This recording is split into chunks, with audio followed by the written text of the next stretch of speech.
What's up everyone and welcome back to the MMA Buzz. We are just days away from Merab stepping into the cage for his fourth title fight of the year against Petr Yan. Their first meeting was a one-sided masterclass from The Machine, yet a surprising number of fans still believe Yan can pull off the upset in the rematch. That debate has ignited the entire MMA community. On their latest show, Kamaru Usman and Henry Cejudo gave an honest technical breakdown of the matchup. Both acknowledged that Petr Yan has the power, precision, and boxing skills to land the one perfect shot that could change everything. However, the deeper their analysis went, the clearer it became that Merab's relentless pressure, suffocating pace, and endless gas tank are extremely difficult to bet against. Even with Yan's knockout threat, both ultimately sided with the champion. Sean O'Malley then offered his own analysis, and for once, it wasn't his usual playful Suga style. He delivered a detailed technical assessment and outlined the only realistic path for a Petr Yan upset. According to O'Malley, Yan's best chance comes if Merab becomes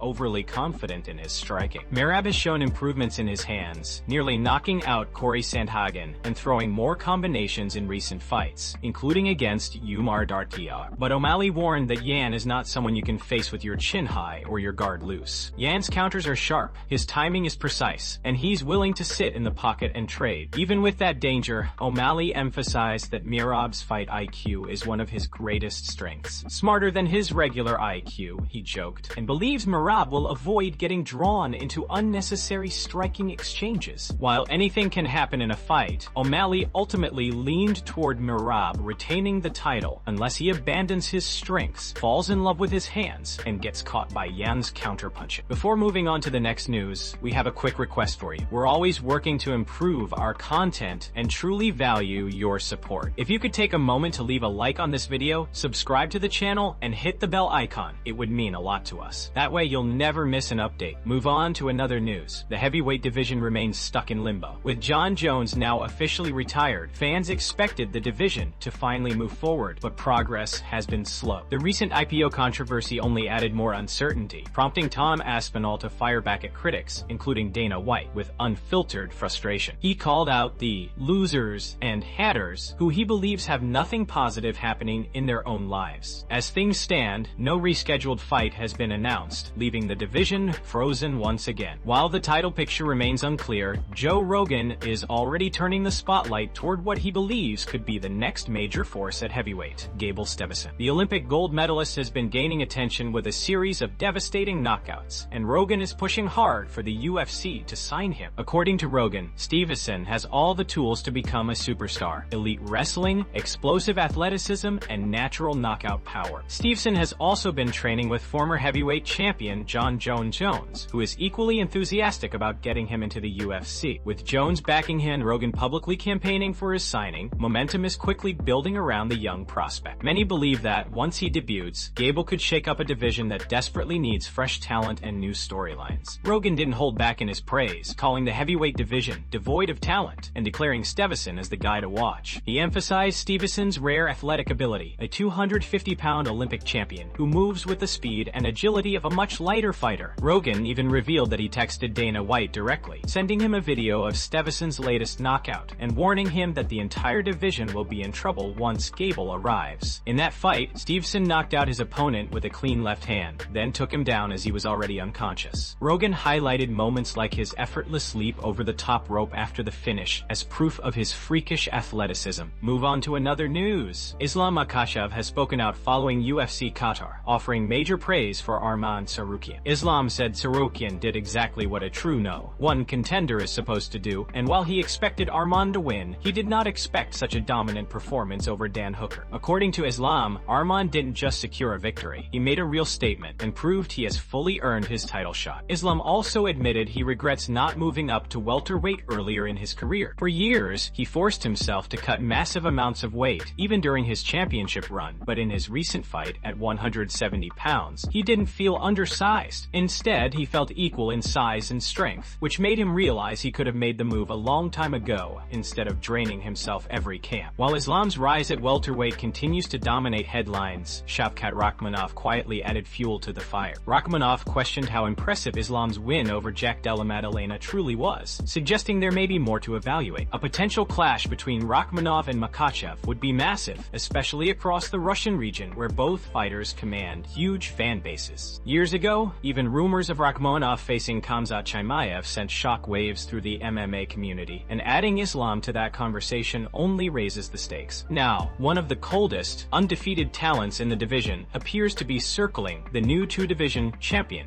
When asked if he was surprised by Islam's dominant win in his welterweight debut, Rakhmonov offered a measured response. He acknowledged that Islam performed extremely well, but said he wants to find out for himself whether it was Islam's brilliance or JDM's lackluster performance that created the result. Rakhmonov believes he is a universal fighter who can make the matchup difficult everywhere, and he's eager to see how that fight would truly unfold. Meanwhile, an unexpected shakeup may be coming to the lightweight division. Top welterweight Sean Brady has revealed he is seriously considering dropping to 155 pounds, and the chances are high. Brady says the cut is manageable and that the matchups at lightweight are far more appealing to him. He is coming off a knockout loss to undefeated rising contender Michael Morales, who is quietly building momentum of his own as he eyes Islam Makhachev's throne. Move on to another news. We end with some unfortunate breaking news. A UFC fighter has officially pulled out of UFC 324. Late last night, Sherdog MMA reported that the highly anticipated bout between Rose Namajunas and Alexa Grasso has been cancelled. According to the report, Grasso withdrew from the fight, though the reason for her withdrawal remains unknown at the time of this recording. Fortunately for fans, the UFC was quick to secure a replacement, and it's a name few expected. Rose Namajunas will now face rising contender Natalia Silva at UFC 324. The matchup is surprising, especially considering Valentina Shevchenko had shown interest in fighting Silva next. However, it appears Silva wanted to stay active, and the UFC capitalized on the opportunity. For those unfamiliar with Natalia Silva, she has rapidly become one of the most dangerous flyweights in the division. She is currently riding an impressive 7-0 streak in the UFC, and her most recent victory came against none other than Alexa Grasso, the same fighter who just pulled out of this event. Silva confirmed the news during an interview with Sherdog, explaining how the opportunity came together. According to Silva, the UFC informed her that Valentina Shevchenko would not be ready to return in January. With Shevchenko unavailable, the promotion wanted Silva to take another fight to stay active, and she accepted. She will now step into the octagon on January 24th to face Rose Namajunas. Silva said she doesn't know why Grasso withdrew, but emphasized that if she intends to become UFC champion, she must be ready to face any challenge the division presents. Speaking on her new matchup, Silva showed respect for Namajunas, acknowledging her as a tough opponent with excellent footwork and dangerous takedowns whenever the striking exchanges don't go her way. Silva added that she and her team have already begun studying Rose's style and are preparing a game plan aimed at securing the victory. UFC 324 may have lost a marquee matchup, but with Natalia Silva stepping in, the event gains a fresh, high-stakes showdown that could reshape the flyweight title picture. Move on to another news. Merab Dvalishvili has finally shared his full perspective on his feud with Umar Nurmagomedov, and it's clear the tension between the two bantamweights is far from settled. Many fans believe it's only a matter of time before they square off in a rematch, but Merab made it clear he has plenty of motivation to face Umar again. The two first fought this past January, where Merab earned a hard-fought decision victory. In the lead-up to that fight, both men exchanged plenty of verbal shots, and according to Merab, the disrespect didn't end after UFC 311. Ahead of his upcoming rematch with Pantoja at UFC 323, Merab appeared on the Pound for Pound podcast and explained why he has serious issues with Umar. Merab said the main problem began when Umar publicly called him a fake champion. He questioned whether Umar even wrote those tweets himself, claiming it seemed more like an assistant or someone else was posting on his behalf. Merab emphasized that even though English isn't his first language, he never lets anyone speak for him online. He may ask someone to help translate his words, but he insists the message is always his own. He criticized Umar for allowing others to tweet in his place, saying a fighter should stand behind his own words. As the first man to defeat Umar, Merab said the disrespect bothered him more than anything. He explained that in the fight game, anything can happen. One punch can change everything. But becoming champion requires hard work, discipline, and sacrifice. For that reason, he believes Umar should show respect to anyone who holds the belt, even if he plans to take it from them. According to Merab, when a challenger beats a champion, they don't want it to be against someone they dismiss as unworthy. Respect, he says, is part of the sport. With the feud still burning, many fans expect tensions to cool off after a potential rematch. But for that to happen, several pieces need to fall into place. Merab must first get past Pantoja next weekend, and Nurmagomedov is scheduled to face Davison Figueiredo at UFC 324. Only if both men win will their paths naturally collide once again. Move on to another news. Dricus du Plessis is wasting no time plotting his return to the top of the UFC middleweight division. After being dominated by Khamzat Chimaev and losing his title, du Plessis believes the road back to gold begins with one man, Brendan Allen. The former champion made it clear that he is motivated, focused, and ready to climb his way back to the belt, and he thinks Allen is the perfect starting point. According to du Plessis, the call-out isn't about hype, money, or headline. It's about competition and positioning. He said he would love to smash Brendan's face in, not out of personal hatred, but because it's a matchup that could quickly propel him back into title contention. While Allen has built momentum with recent wins, du Plessis emphasized that calling out a former champion after just 2 victories is bold. But he's willing to answer the challenge if it brings him closer to reclaiming his belt. Du Plessis explained that during his time as champion, he always wanted to face the best available contender, not simply the biggest name or the loudest voice. Even now, after losing the title, that mindset hasn't changed. He stressed that he doesn't care about hype fights or money fights. His sole priority is choosing the opponent who gets him back into the title picture the fastest. He acknowledged that Allen is on a 2-fight win streak, but pointed out that the division is filled with other strong contenders as well. Ultimately, he said he's willing to fight anyone the UFC puts in front of him, as long as the matchup moves him one step closer to regaining UFC gold. For du Plessis, every decision from here on out is about the championship, not personal rivalries or publicity. In his own words, the mission is simple. Give me anybody, as long as it gets me back to my belt. That's the only thing I'm concerned about, getting back to my title.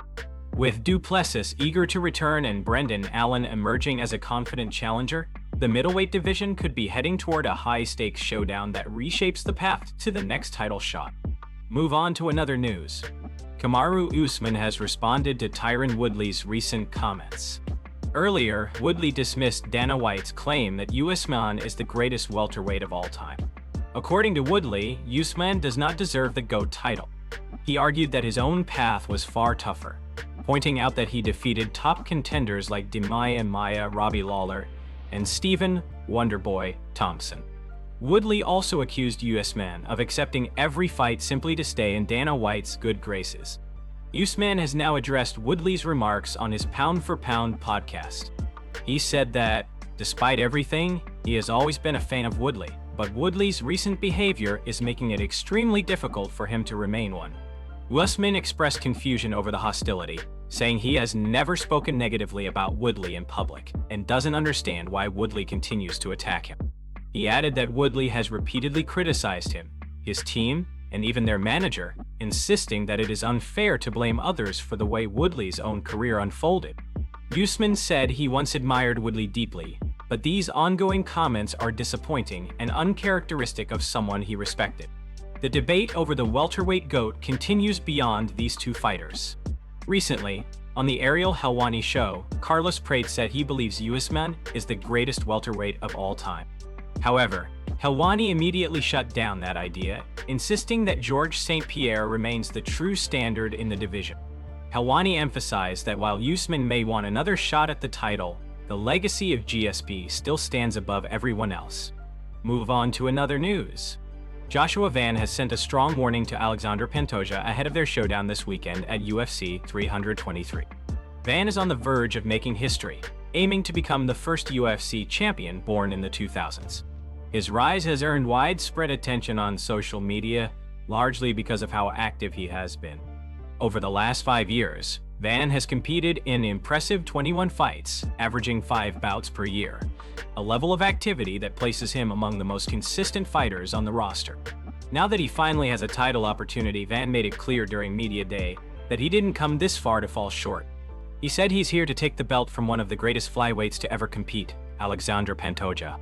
Van added that the mindset of, "it's okay if you lose," which he carried in previous fights, does not apply this time.